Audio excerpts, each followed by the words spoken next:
Hello class 6 student अस्सलाम वालेकुम बच्चों। तो बच्चों हम पढ़ रहे थे आपका चैप्टर नंबर 7 न्यू आइडियाज़ से आपका हिस्ट्री का है।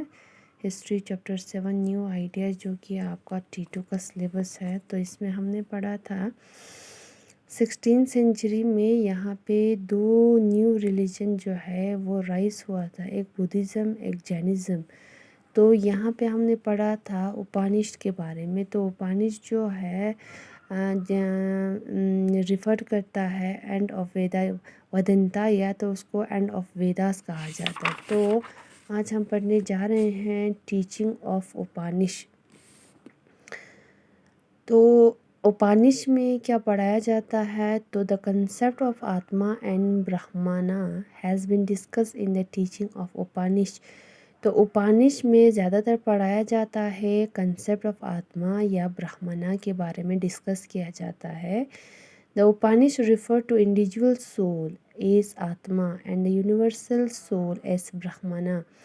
तो उपनिषद को refer as the individual soul, जैसे कि इंडिविजुअल सोल जिसको हम आत्मा कहेंगे, और यूनिवर्सल सोल जिसको हम ब्रह्मना कहेंगे।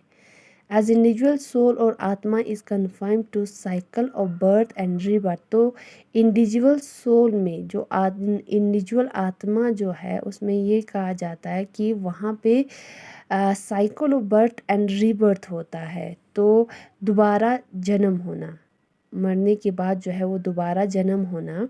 However, the individual soul can free itself from cycle of birth and rebirth and attain moksha salvation by the performing good deeds or action। तो यहाँ पे जो इंडिविजुअल सोल जो है, इंडिविजुअल जो आत्मा जो है वो फ्री होता है from the cycle of birth से फ्री होता है क्या करने से? जैसे कि सल्वेशन, वहाँ से नजात पाते हैं अच्छे आमाल करने से। अच्छे आमाल करने से वो आत्मा जो है वो वहाँ से नजात पाता है। By maintaining good conduct not only will a person to be able to break free from the cycle of birth and rebirth, but he will also to able to attain brahmana, that is a universal soul।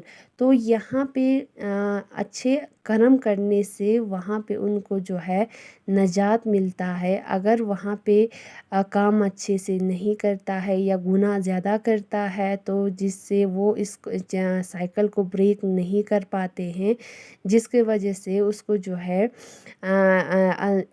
जिसको जो है ब्राह्मणा, that will the universal, उसको जो है ब्राह्मण में रहना ब्राह्मणा जो है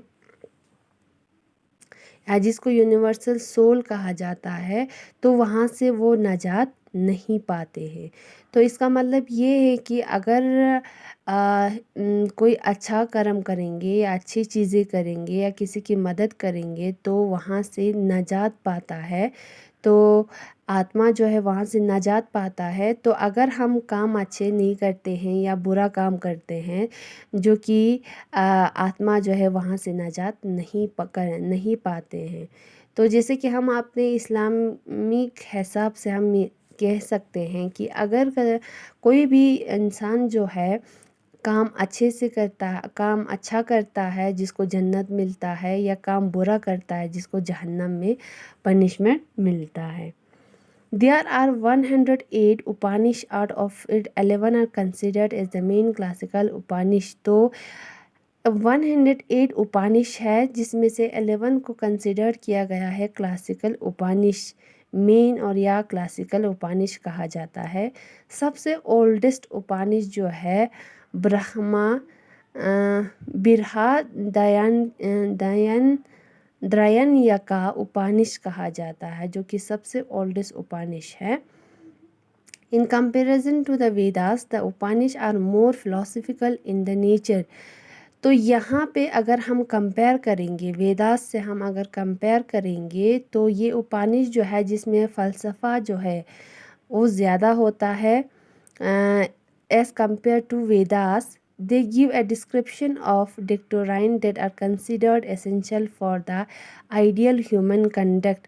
तो यहाँ पे ये उपनिषद जो है ये डिस्क्रिप्शन देते हैं कि अगर हम ये एक इंसान को, एक आइडियल ह्यूमन को पहचानने के लिए जो नज़रिया होती है, जो कि हमें कहाँ से मिलता है, उपनिषद से मिलता है। उपनिषद एम्फेसाइज क्वालिटी लाइक कंप्रेशन, जैसे कि उपनिषद में ये जोर दिया जाता है, उसमें बहुत सारे क्वालिटीज़ लाइक कंपेशन मीन्स रहमदिली करना, जेनरसिटी कर्म करना, ऑनेस्टी ईमानदारी, या एंड कॉरेज मीन्स हिम्मत along with the self control से द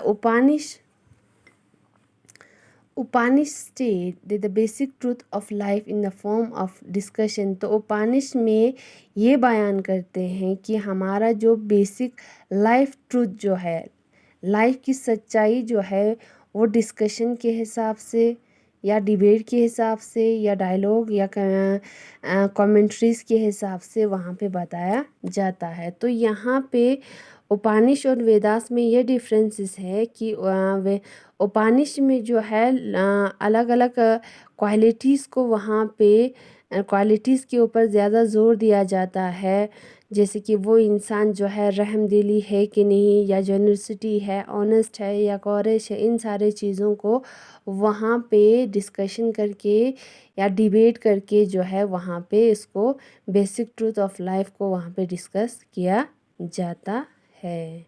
और नेक्स्ट हम पढ़ेंगे rise of new religion and sect. तो हमने यहाँ पे पहले बोला कि 6th सेंचुरी में यहाँ पे दो रिलीजन्स जो है दो रिलीजन्स जो है वहाँ पे राइज हुए थे। तो हम उसके बारे में नेक्स्ट लेक्चर में पढ़ेंगे। तब तक के लिए थैंक यू, खुदा हाफिज़, टेक केयर।